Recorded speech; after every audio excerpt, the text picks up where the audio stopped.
Los que vencieron a Rosas en Caseros van a escribir la historia de los próximos años. ¿Se acuerdan? Urquiza, Mitre, Sarmiento. Estamos en 1862. Después de derrotar a Urquiza en la batalla de Pavón, Bartolomé Mitre asume la presidencia de la Argentina. La revolución ha triunfado, señores.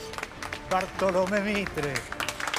He contraído el compromiso sagrado de devolver a los pueblos en forma de felicidad, de libertad, todo el poder legal que deposita en mis manos. Será el primer presidente que gobernará a todo el país, o por lo menos intentará hacerlo. Bajo su gobierno, comienza a organizarse por primera vez el Estado Nacional. La pregunta las va a responder el doctor Vélez Arfiel, autor del Código. Se emite moneda, se fundan escuelas, se trazan rutas ferroviarias concedidas de un modo polémico. Es hora de subirse conmigo al tren del progreso. También se apagan a sangre y fuego los últimos focos de rebelión en las provincias. En este escenario de enfrentamientos crecerá la figura de un hombre sin igual, Domingo Faustino Sarmiento. ¿Se acuerdan de él? Para eso derribamos a Rosas, para volver a usar la cinta roja. El feroz opositor a Rosas. El Facundo fue mucho más que un libro, fue un panfleto contra Rosas. Ahí Sarmiento describe al caudillo y propone eliminarlo, ¿no? El exiliado, el viajero, el polémico Sarmiento. Apartemos de toda cuestión social americana a los salvajes por quienes sentimos una invencible repugnancia. Se les debe exterminar sin ni siquiera perdonar al pequeño, que tiene ya el odio instintivo al hombre civilizado. Llegaría a la gobernación de San Juan también en 1862. Con ciudadanos, a las armas, y que San Juan sea un ejército, un baluarte contra la barbarie y un ejemplo para todos los pueblos argentinos. Y desde allí compartiría con el presidente Mitre la áspera tarea de disciplinar a los últimos caudillos rebeldes. Tengo su palabra que no le va a pasar nada ni a mi mujer ni a mi hijo. Estoy rendido. ¡Chacho! No haces absolutamente nada.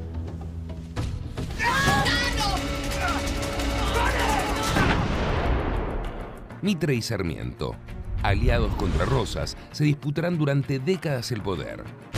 Compartirán, sin embargo, uno de los episodios más oscuros de nuestra historia, la Guerra de la Triple Alianza. Ciudadanos, en 24 horas en los cuarteles, en 15 días en campaña, en 3 meses en La Asunción. alianza, en la que junto al gobierno golpista de Uruguay y la República Esclavista de Brasil, la Argentina ataca al país más desarrollado de la región, Paraguay. Brasil quiere seguir la guerra hasta el final. ¿Y nosotros?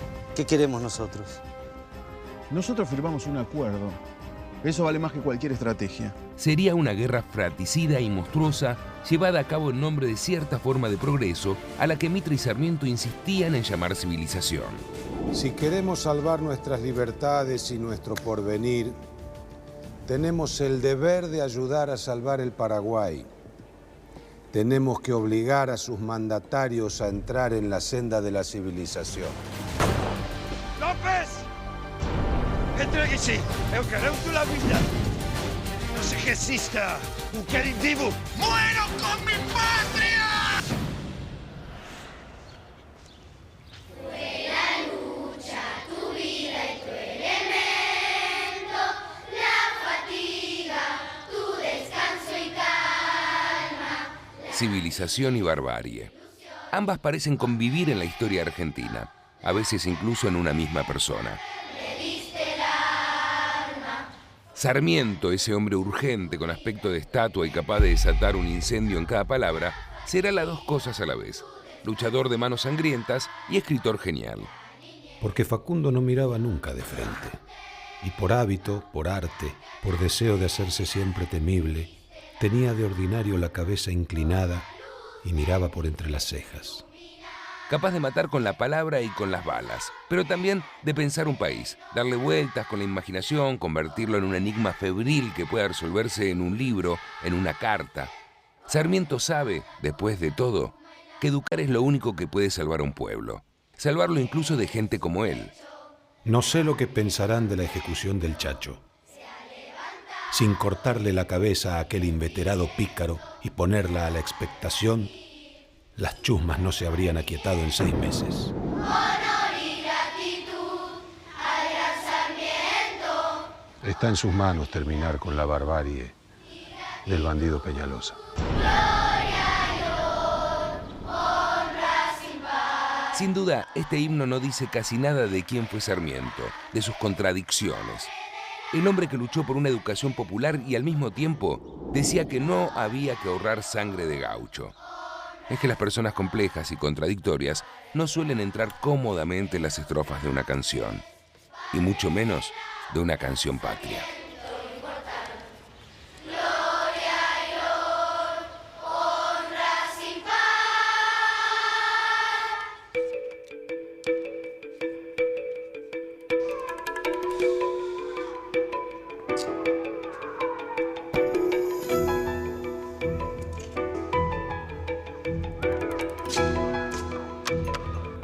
Parece que... No, paso para el tanto. Mario, ¿son hora que te estoy esperando? No, padre, lo de Peñalosa, la verdad que me angustió. Dame 2 minutitos y Bueno, pero 2 minutitos. 2 minutitos, te lo juro. Amigo, ¿y va a jugar o no va a jugar? Sí, vamos. ¿Qué tal? ¿Cómo le va? Hola, ¿cómo le va? Le traje un regalito. Un regalo, muchas gracias. Permítame. Sí. ¿Cómo no? Es un retrato del loco de Sarmiento. ¿Para qué lo quiero? Y porque es el presidente, el nuevo presidente. ¿Sarmiento, presidente? Claro. Ya era hora de cambiar al inútil de Mitre, ¿eh? Truco, viejo. Quiero el retruco. Quiero vale 4, gaucho. Quiero. ¿Qué te parece? Dios mío. Me toca ir, muchachos. Muy bien, Les agradezco todo, ¿eh? ¿Pagan ustedes? Por supuesto. Acá se invita. Señores, el nuevo presidente. ¡Viva el presidente Sarmiento!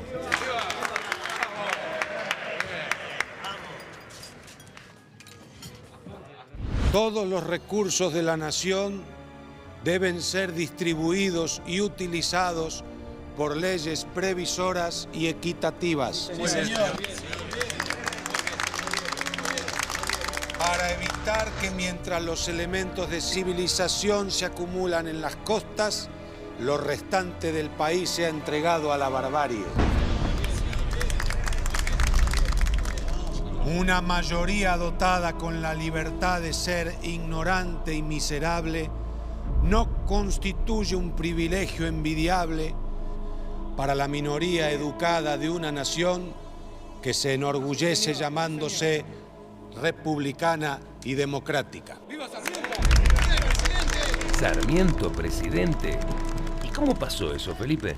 El asesinato del Chacho Peñalosa provoca una lluvia de críticas sobre Sarmiento, quien decide renunciar a la gobernación de San Juan. A pedido del presidente Mitre, viaja a Estados Unidos como ministro plenipotenciario de la Argentina. Un grupo de políticos porteños lo postula, y en pleno viaje de vuelta se entera de que fue consagrado presidente. Asume el cargo el 12 de octubre de 1868. ¿Y ganó bien? Ganó como se ganaba entonces, con fraudes, apretadas, amenazas. Señores, si quieren asistir a un encuentro histórico, tienen que darse prisa. Bueno, muchísimas gracias, ¿eh? ¿Y ahora dónde vamos? Vamos al encuentro de 2 excompañeros, 2 exrivales y ahora amigos. Ese Urquiza es otro tirano. El exilio o la horca para él. ¿Urquiza y Sarmiento amigos de vuelta? ¿Quién lo diría? Por muy poco tiempo. Primero Sarmiento dijo que Urquiza era un héroe de la libertad. Después pidió que lo ahorcaran. Y ahora se vuelve a ser el amigo. ¿Te dije que Sarmiento era un tipo muy contradictorio? Se ha tratado mal el tiempo. Míralo, Felipe. Otra vez juntos.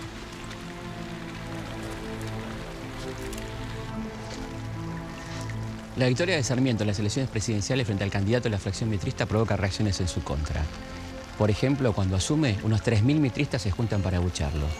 Sarmiento trata de contrarrestar tanta hostilidad a través de una aparatosa reconciliación con Urquiza, apoyando su designación al frente de Entre Ríos. Mi mujer Dolores qué buena moza. Gracias. Entre otros. Los pasados 20 años, cualidades y ocasiones comunes nos pusieron en contacto, repeliéndose luego nuestras pronunciadas desemejanzas. Llegados a la vejez, espero, con la dura experiencia atesorada y frotándonos con las resistencias, por diversos motivos hemos aceptado un término medio posible. Necesito decirle que llevados a la lucha, usted con el cañón y yo con la palabra, ¿ha transcurrido tiempo bastante para que olvidemos las cicatrizadas heridas? Mira, otra para la colección. Y si guardala bien, porque va a ser una de las últimas fotos de Urquiza con vida, ¿eh? Ah. Urquiza se había ganado el odio de muchos federales por varias razones. Su extraña actuación en Pavón, su aceptación de la guerra del Paraguay y su política de pactos con los gobiernos nacionales. Pero al estrechar su mano con el responsable de la muerte del Chacho Peñalosa fue la gota que colmó el vaso. Algún día esa deuda iba a ser saldada. ¡Mosqueira! El 11 de abril de 1870, un grupo armado que respondía al caudillo montonero Ricardo López Jordán irrumpió en la casa de Urquiza. ¿Y ese quién es? ¡Viva López Jordán! Curiosamente, el primer disparo de los asesinos impactó en un diente de oro del general Urquiza y no lo mató. Esa sería la última vez que la suerte iba a estar de su lado. Está descargada. Van a matar a un hombre que está desarmado, carajo. ¡Haga lo que viene a hacer, carajo! ¡Fuera la Urquiza!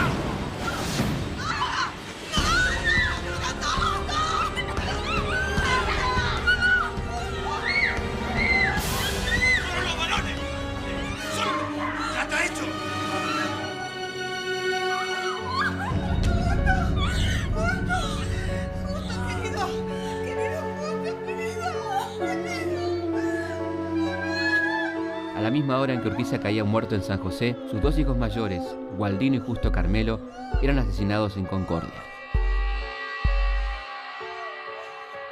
A pesar de aquellos últimos contactos amables, con Urquiza moría uno de los enemigos históricos de Sarmiento. Sin embargo, le aparecería por entonces uno nuevo. Curiosamente, este gaucho no era fácil de emboscar y venía de un territorio inesperado: la literatura. El nuevo enemigo de Sarmiento sería un tal Martín Fierro. ¿Por qué no deja de cantar esas pavadas? ¿Qué es lo que pasa? ¿No se da cuenta que está ofendiendo? Gaucho bruto. ¿Qué está pasando? Aquí está el señor presidente emitiendo unos juicios un tanto discutibles. Deme esa guitarra. No se le ocurra a vos tocarla. Si vuelvo a escucharle otra frase, se la rompo en la cabeza. Usted está loco. Yo le decía a Mitre, no se preocupe por economizar sangre de gauchos. Este es un abono que es preciso hacer útil al país. La sangre es lo único que tienen de seres humanos ustedes. Que usted deje de venderles ese libraco a la gente, borracho. Le juro que no va a volver a pasar, señor presidente. No vuelvo a pisar este bar nunca más. Yo no sabía que decía cosas tan horribles, señor presidente. ¿Qué hacen todos parados? Disculpe, ¿qué está vendiendo? El Martín Fierro. Yo no sabía lo que era. No sabe lo que se vende. Ahora, no entiendo, Felipe. ¿Cuál es el problema? Y el problema es que mientras Sarmiento dice que no ahorren sangre de gaucho, el libro más vendido del país, el Martín Fierro, cuenta la vida de un gaucho desertor. O sea que José Hernández no era muy oficialista, que digamos. No, para nada. Se podría decir que mientras Sarmiento escribe el Facundo contra Rosas, José Hernández escribe el Martín Fierro contra Sarmiento. Muchos dicen que este es un libro fundacional de la literatura argentina, ¿no?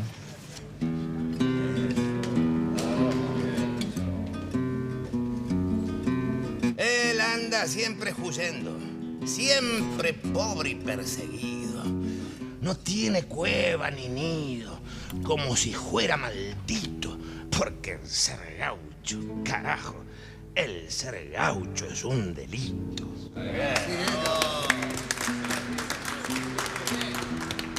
Y el lomo le hinchan a golpes y le rompen la cabeza. Y luego, con ligereza, ansí lastimado y todo, lo amarran codo con codo y pa'l cepo lo enderezan. Para él son los calabozos, para él las duras prisiones. En su boca no hay razones, aunque la razón le sobre, que son campanas de palo, las razones de los pobres. Pero si siguen las cosas como van hasta el presente, puede ser que de repente vientos al campo desierto iban guiando solamente los huesos de los que han muerto.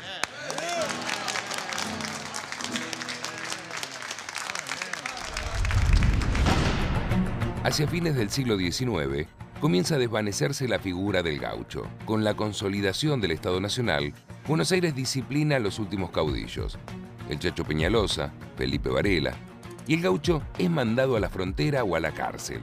Es perseguido como delincuente, debe someterse a las nuevas formas de posesión de la tierra que el Estado reparte entre colonos extranjeros y, en mayor medida, entre los beneficiarios del régimen instaurado después de Rosas. Aquella expresión ingobernable de la argentinidad, aquel hombre libre por definición, terminó, solo en el mejor de los casos, como un simple peón de estancia. Un destino algo triste para estos hombres que habían dejado su vida por la defensa de la libertad de América. Martín Fierro. ¿Pero qué quiere? ¿Que me cierren el boliche? Bueno, disculpe. Disculpe. ¿Por qué no hablan de las cosas buenas que hizo el presidente Sarmiento en su gobierno? ¿Pero hizo algunas cosas buenas en su gobierno, Sarmiento? Y sí, mientras pude y lo dejaron, sí. Vení que te muestro. Vení. Vamos a ver películas. Buenísimo, una película. Me encanta. ¿Qué película vamos a ver? Bueno, no es exactamente una película, ¿no? Es más bien como un noticiero, digamos. El presidente Sarmiento visita a los pequeños agricultores en Chivilcoy, en el marco del plan impulsado por el gobierno para que todos, campesinos sin recursos y extranjeros que quieran venir a morar en nuestra generosa patria, puedan tener su pedazo de tierra. ¡Qué solazo!, ¿no, don Faustino? Buena iniciativa. Sí, muy buena. Para algunos demasiado buena, ¿no? Cuando quiso extender el proyecto, la sociedad rural se opuso, diciendo que la actividad económica principal debía seguir siendo la ganadería. ¿Qué? ¿Y él se la comió así, calladito? No, al principio protestó bastante. Dijo que la política argentina estaba regida por las vacas, que la oligarquía argentina olía a bosta de vacas, pero finalmente no se sabe si no quiso o no pudo enfrentar al sector terrateniente y suspendió la medida, ¿no? Gracias al primer censo nacional, sabremos cuál es la verdadera cara del país. Estas encantadoras señoritas recorren incansablemente todos los rincones de la patria para hacer el registro de nuestra existencia uno por uno. Y como dice nuestro presidente, no se preocupen y acudan, ciudadanos del mundo, que hay mucho lugar para todos todavía. Bueno, está bien, ¿no?, fomentar la inmigración. Sí, claro, pero en este aspecto eran un poquito selectivos, ¿no? ¿Por? Y porque solo quería que vengan ingleses o inmigrantes de Europa del Norte, porque decía que iban a traer la cultura, la civilización, la industria, el progreso. Muchos no lo escucharon porque ese tipo de inmigrantes no vinieron, ¿no? No, claro, preferían ir a América del Norte, donde había trabajo en las industrias. La Argentina de aquella época sigue siendo un país rural todavía, que solamente podía convocar a campesinos pobres. Y para desgracia de Sarmiento fueron llegando entonces españoles, italianos, franceses, rusos. Aquí lo vemos fundando otra escuela, rodeado de las bellísimas maestras estadounidenses que el maestro sedujo para que vinieran a desparramar su conocimiento por estas pampas. Y van más de 800 escuelas inauguradas durante su mandato. Siga dando cátedra, maestro, y educando al soberano.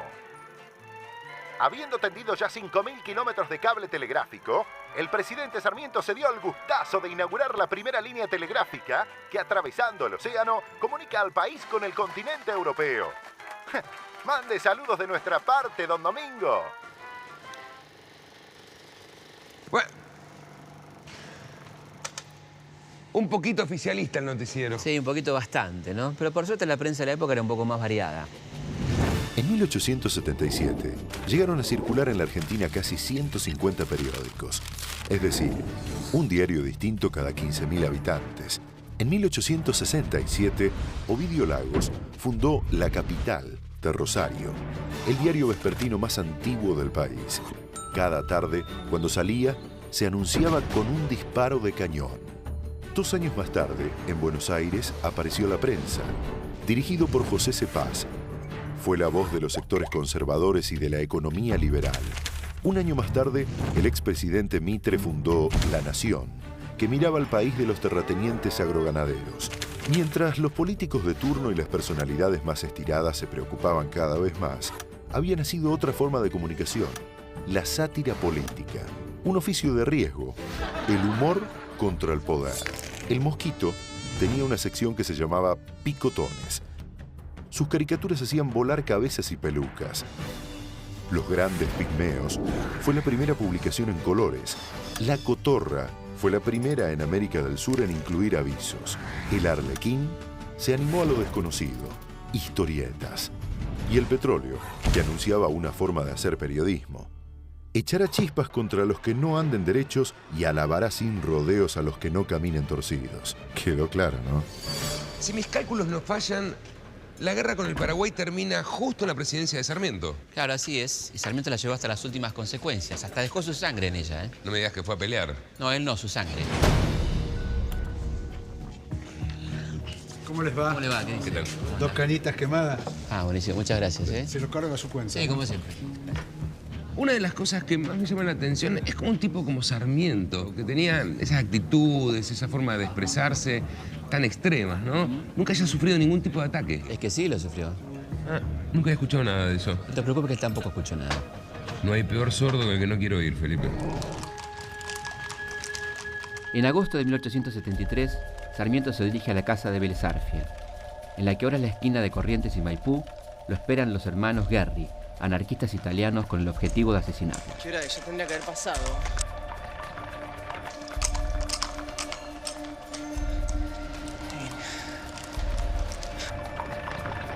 ¿Cargaste bien eso? Sí, tiene tanta pólvora que va a salir volando. Bueno, ahí viene. ¿Qué pasó? ¿Qué pasó? ¿Qué pasó? ¿Qué pasó? Vamos, vamos, vamos. El atentado falla y Sarmiento se entera de lo que pasó minutos después, ya que padecía una profunda sordera. Se dice que los italianos fueron contratados por hombres de López Jordán, en esos momentos en guerra con el gobierno nacional. ¿Hasta cuándo es presidente Sarmiento?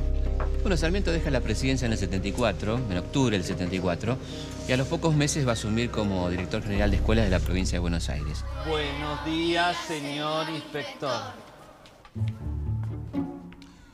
Me han dicho que estos alumnos son muy buenos en matemáticas y en geografía, Así es. pero pésimos en gramática. Bueno, tampoco creo que sea tan importante saberse los signos de puntuación. No son tan importantes. No. No es importante. Le voy a dar un ejemplo.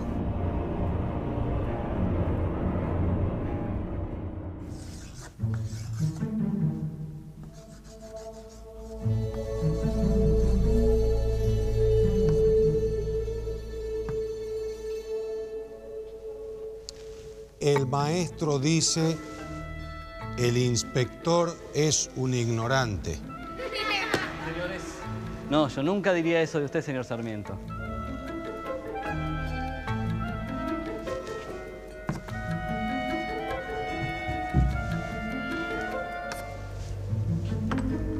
Lea ahora. El maestro, dice el inspector, es un ignorante. Yo sí diría eso de usted. Buenos días, alumnos. Buenos días. Y todo esto sin dejar de crecer el periodismo desde la página de La Tribuna, ¿no? Ah, pero este tipo no paraba nunca. No, se ve que le encantaba trabajar, ¿no? Sí. Después es electo senador por la provincia de San Juan. Desde su banca va a atacar la corrupción roquista y va a defender la inversión en ferrocarriles, fuente de progreso, según él, ¿no? No he de morirme sin ver empleados en ferrocarriles en este país. No digo 800.000, sino 800 millones de pesos para la construcción de trenes. Que consten, por favor, estas risas en actas, señor presidente, porque necesito que las generaciones venideras sepan que para ayudar al progreso de mi país he debido adquirir inquebrantable confianza en su porvenir. Necesito que consten esas risas, por favor, para que se sepa con qué clase de necios he tenido que lidiar. ¡Cállese usted, ignorante!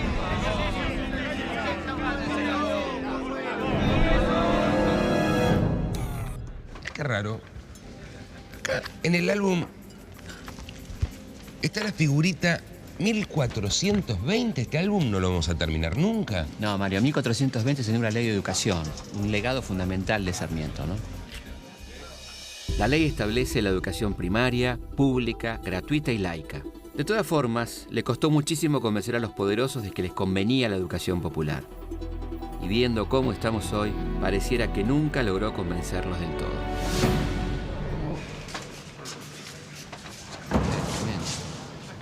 Me la hace llegar a destino, por favor. ¿Cómo no? Déjelo por mi cuenta, don Domingo. Ayúdenlo con las valijas. Sí, sí. Todos los días irrito susceptibilidades y crío deseos de encontrar en mi conducta acciones que me denigren. Debiera ser más prudente. Pero en punto de prudencia me sucede lo que a los grandes pecadores, que dejan para la hora de la muerte la enmienda.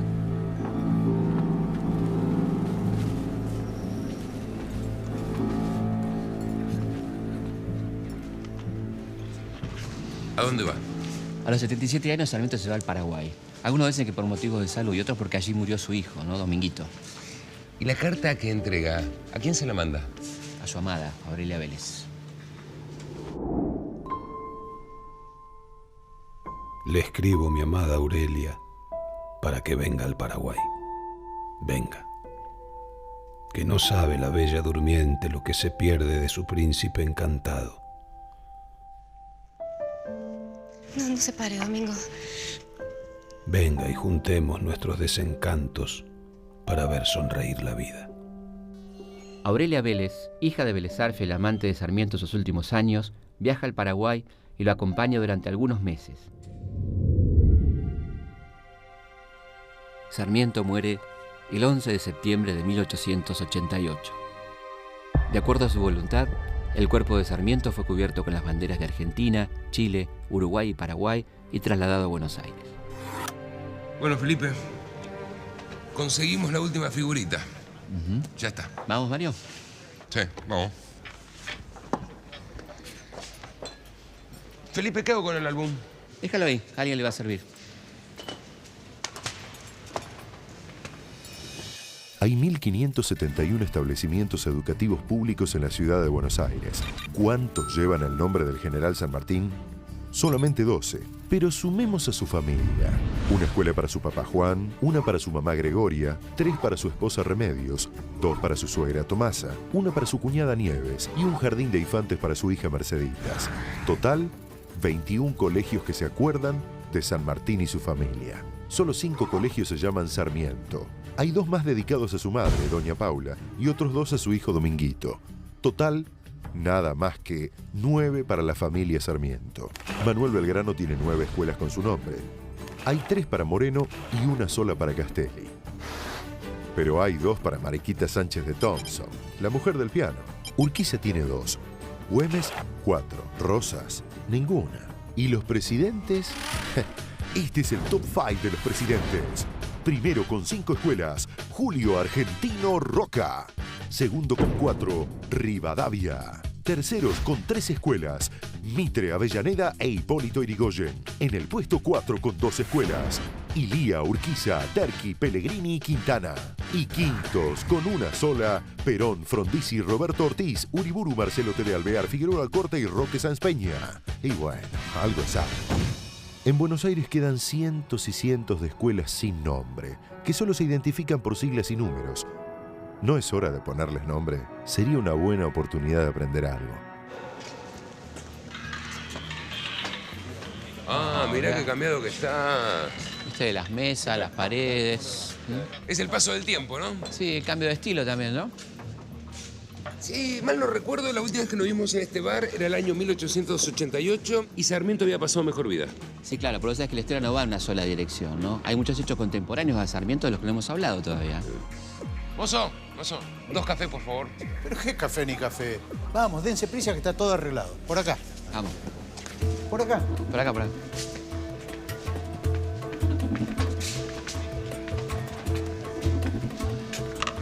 Muchas gracias, ¿eh? Por favor. Vamos a Luján. A Luján, por acá. Y es mucho más rápido que el peregrinando, ¿eh?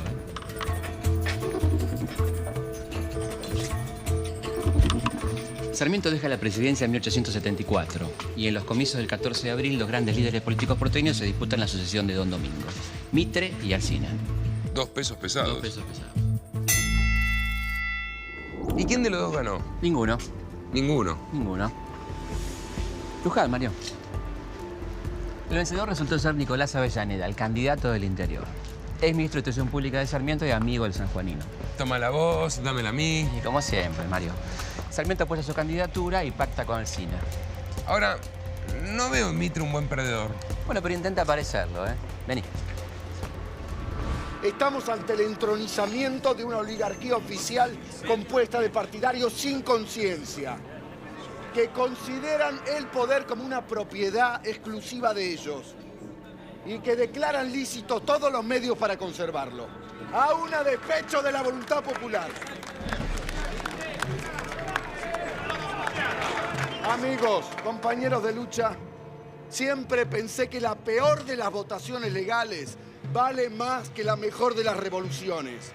Pero hoy creo que la revolución es un derecho, un deber y una necesidad. Y que no ejecutarla sería un oprobio, que probaría que somos incapaces e indignos de guardar y de merecer las libertades perdidas. Sus seguidores convencen a Mitre de que se levanten armas contra el gobierno. Mitre denuncia fraude en las elecciones y fija una fecha para el levantamiento, el 12 de octubre, día de la Asunción de Avellaneda. Pero los hechos se precipitan. La revolución estalla el 24 de septiembre y es completamente derrotada luego de las batallas de La Verde y Santa Rosa. Mitre se rinde. ¿Mitre preso? ¿Qué es el que ocurre de los trenes? No, Mario, es por la revolución fallida. Mitre es dado de baja del ejército y su diario La Nación es clausurado. ¿Pero eran justificadas las denuncias de fraude? Sí, Mario, pero ¿quién podía tirar la primera piedra? En aquella época todos, en mayor o menor medida, hacían fraude. ¿Sí? Voy a necesitar algo más de tinta, por favor. ¿Pero no le dieron lo que pidió ayer? Ya mismo me voy a quejar a la guardia. Sí. Me la trajeron, pero ya casi se terminó. Ah, entiendo. Bueno, enseguida me ocupo de que le traigan el doble de lo de ayer. Hay que pasar el tiempo de alguna manera, ¿no? Ya lo creo, sí. Bueno, con su permiso. Vaya. Espere, venga. Sí. Dígame, ¿se sabe cuánto tiempo más voy a estar acá? Bueno, se rumorea que piensan indultarlo.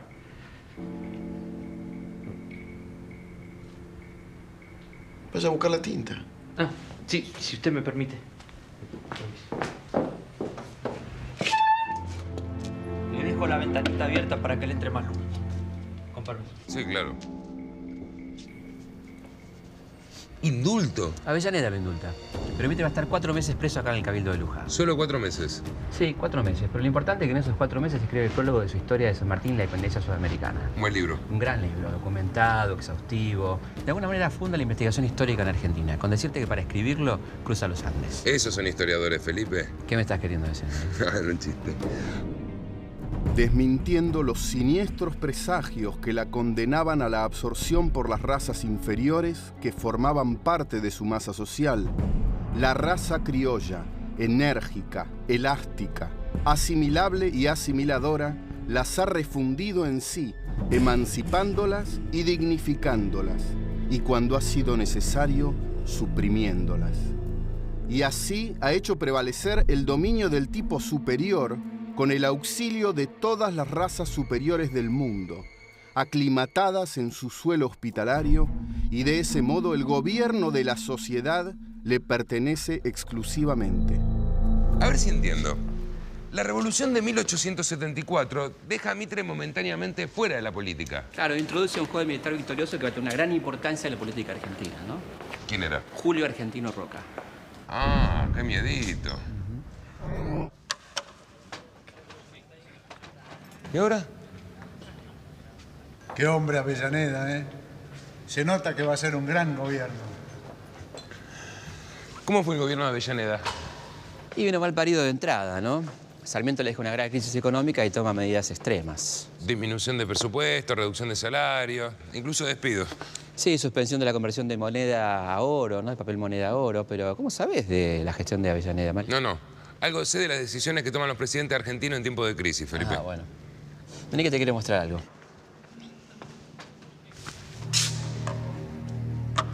Avellaneda.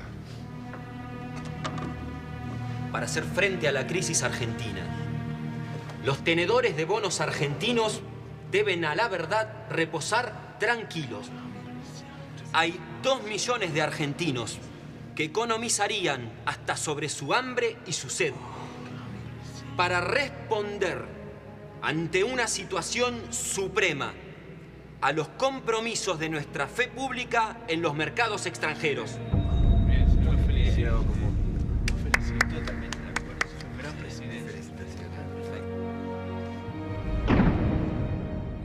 Ya lo dijo Avellaneda. Si no pagamos, nos vamos a quedar afuera del mundo. ¿Verdad, señor? ¿Sabes que si cierro los ojos me imagino a más de un ministro de Economía argentino diciendo exactamente lo mismo? Sí, tenés razón, Mario. Pero el silencio de los explotados no iba a durar para siempre. ¡Ganamos! La huelga fue un éxito, señores. Amigo, me parece que se ha equivocado de barco. Hágame el favor. Cállese y lea. ¿Pero qué es esto? ¿Pero por qué tengo que leer? Pero por favor. Ya lo dijo Avellaneda. A este país lo vamos a hacer grande trabajando, no con estas porquerías. Pero hágame el favor, me ayudan, por favor. La revolución. Retírese, vamos señor. Yo me voy a ir solo. Yo me voy a ir solo. No me toque, no me toque. Pero por favor. La revolución va a triunfar, señores. ¿Qué va a triunfar? Va a triunfar, señores. Va a triunfar, acuérdense. Pero vayan a trabajar. La primera huelga de la Argentina se hizo hace 128 años. La llevó adelante la Sociedad Tipográfica, una entidad de socorros mutuos con la que se defendían los trabajadores de una actividad golpeada por las enfermedades e intoxicaciones.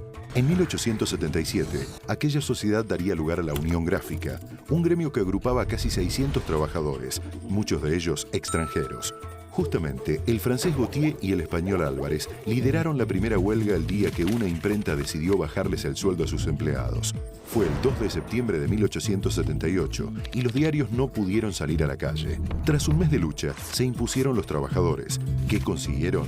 Una jornada laboral de 10 horas en invierno y 12 horas en verano, sueldos más dignos y que los niños no trabajaran en los talleres.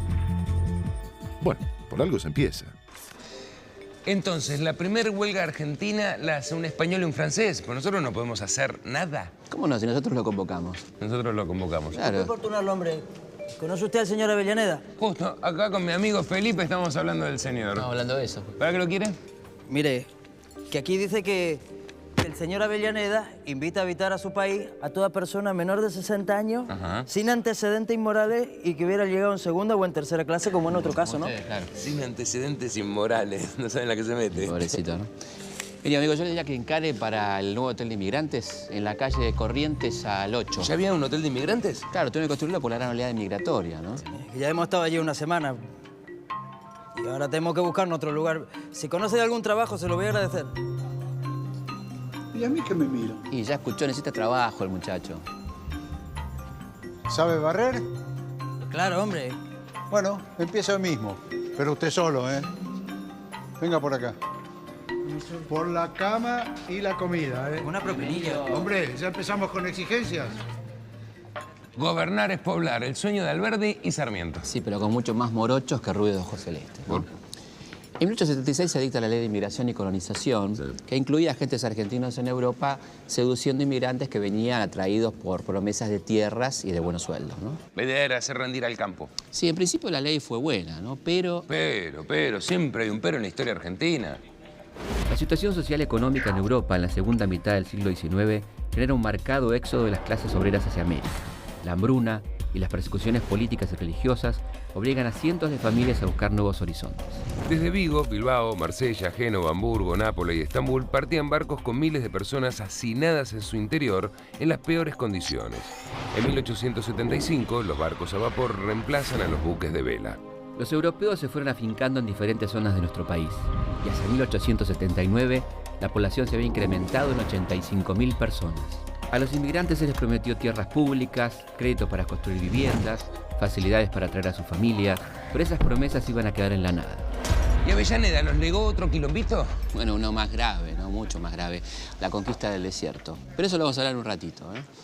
Te podría decir que como última obra de gobierno es la ley de federalización. La ley de federalización establecía que la ciudad de Buenos Aires dejaba de pertenecer a la provincia, se convertía en la capital federal de la República Argentina, y era la residencia de las autoridades nacionales. Intuyo que esa medida no le habrá gustado a todo el mundo, ¿no? Intuís bien, Mario. El gobernador de Buenos Aires, Carlos Tejedor, se subleva con talidad de instalar el gobierno nacional en la ciudad, ¿no? ¿Dónde lo pone? Momentáneamente en el pueblo de Belgrano, donde funcionaba la Municipalidad de Belgrano y actualmente está el Museo Sarmiento. ¿Me parece a mí o no estamos en Belgrano? No, claro que no, porque el gobierno nacional estará en Belgrano, ¿no? Pero la acción está acá, en Puente Alsina. ¿Cómo en Puente Alsina hubo goma? Sí, este fue uno de los escenarios de los combates. Todo empezó a fines de mayo del 80, cuando en un barco a vapor, el Riachuelo, desembarca cajas conteniendo 3.500 fusiles destinados al gobierno de la provincia de Buenos Aires. ¿Qué? ¿Y el gobierno nacional los ve pasar así nomás? No, claro que no. El ministro de Guerra, Carlos Pellegrini, intimó al gobernador de la provincia de Buenos Aires para evitar el desembarco. Inclusive mandó una fuerza naval, una fuerza terrestre, pero fracasó, ¿no? Claro. Así que en la mañana el 2 de junio de 1880, las cajas conteniendo los fusiles desfilaron triunfalmente por la calle Florida. Ah, entonces lo vio pasar así nomás. Sí, el desfile no les gustó nada, ¿no? Durante 15 días no hay enfrentamiento, pero hay aprestos de ambos lados, ¿no? ¡Ahí está!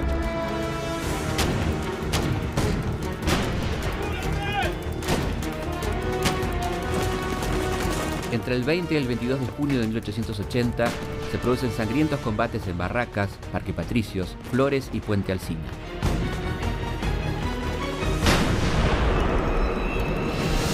Las fuerzas de Tejedor ganan en Puente Alsina y Parque Patricios, pero son derrotadas en Barracas. Después de la derrota de Tejedor, el Gobierno Nacional disuelve la legislatura bonaerense y el Congreso ratifica la Ley de Federalización de Buenos Aires. De alguna manera, muchos dicen que este es el comienzo de la Argentina moderna, con un Estado centralizado con capital en Buenos Aires, ¿no? Y en ese contexto se producen las elecciones para elegir al sucesor de Avellaneda.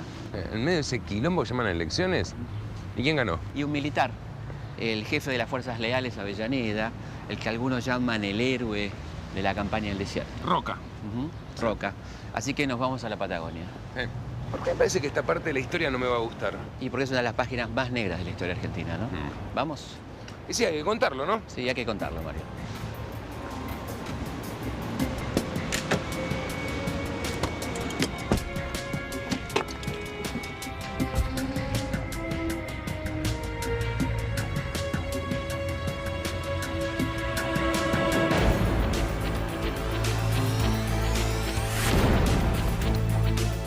¿Alguna vez te pusiste a pensar en la frase conquista del desierto? No, la verdad que no. ¿Qué significa conquistar un desierto?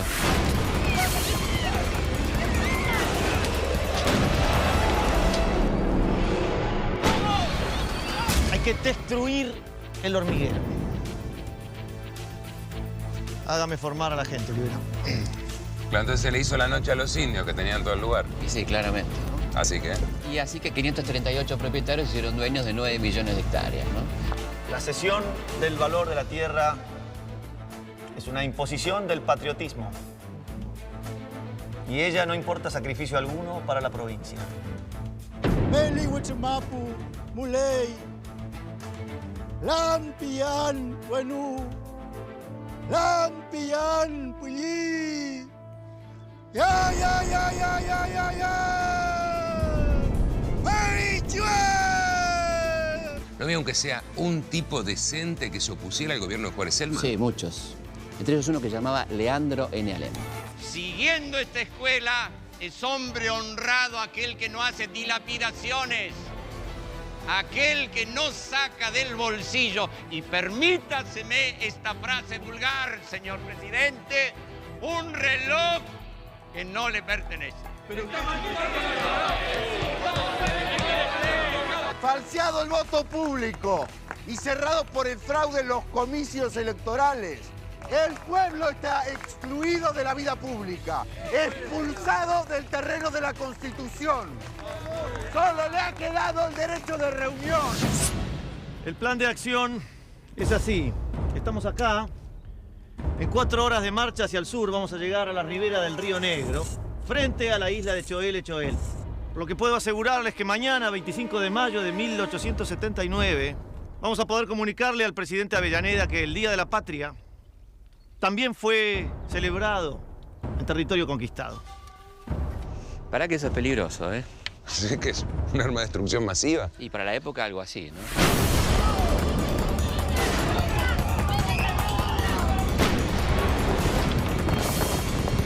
Hemos sellado con sangre y hemos fundido con el sable de una vez y para siempre esta nacionalidad argentina que se está formando a costa de la sangre y el sudor de esta generación y de generaciones futuras.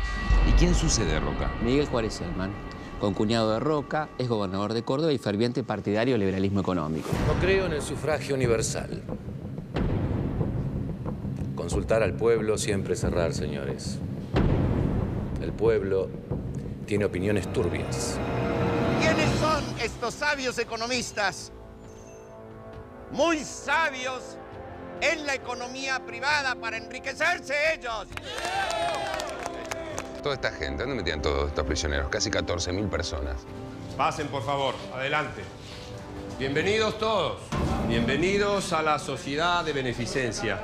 Es una isla donde se conserva lo mejor de nuestra tradición. Acérquense y vengan.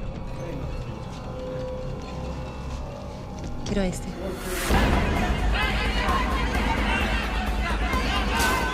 Dos preocupaciones principalmente me dominan sobre todas las demás. El ejército y las vías de comunicación. Después de varios mítines, la Unión Cívica se lanza a la acción directa. ¿Pero qué carajo está pasando? ¿Qué mierda pasa acá? ¡Empezó la revolución! ¡Fuera el traidor de Juárez Selman! ¡Viva Alem! Las milicias provinciales acatan tu mando. Si soy yo el que manda, entonces, la respuesta es no. ¿Cómo puedes ser tan cobarde? Cobarde, sí. Bueno, basta. ¿Qué quilombo que es esto? Es igualito a lo que pasó en el 2001. Sí, la verdad que se parecen las dos crisis. La divisa de mi gobierno será paz y administración. Esta buena política solo se hace si hay buena fe, si hay honestidad, si hay buenos ideales. Esta buena política se puede hacer en una palabra: si hay patriotismo.